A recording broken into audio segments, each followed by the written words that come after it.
মেয়ে পায়েস খেতে খুব পছন্দ করে, মানে আমার মহারানী। একটু একটু পায়েস করবো, একদম অল্প করে করতেছি। ভুট্টা জালে বসাইছি না, এখানে তেজপাতা চিনি দিয়া। পায়েস তো সবাই রান্না করতে পারে, জাস্ট আমি আমার মেয়ের সারপ্রাইজ দেওয়ার জন্য পায়েসটা রান্না করতেছি। পায়েসে গুরুত্বপূর্ণ জিনিস কিশমিশ। চাল ভিজা রাখছি, আমি চালটা দিয়ে দিই পায়েসে।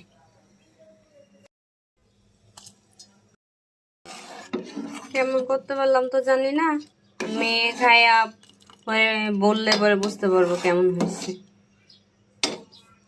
আর মহারানী বাবা দুইজনেরই খুব পছন্দ পায়েস, আমি রান্না করলাম। কেমন হয়েছে তারা খায়া বললে বোঝা যাব। এই তো পায়েস হয়ে গেছে। আরেকটা জিনিস পায়েস হ্যাঁ তোমার সারপ্রাইজ। তুমি যে বিস্কিট খাইতেছো, আন্টি তো ওরম ভাবে রাঁধতে পারি না, আন্টি যেমন পারছি এরকম রাঁধছি। তোমার লাগে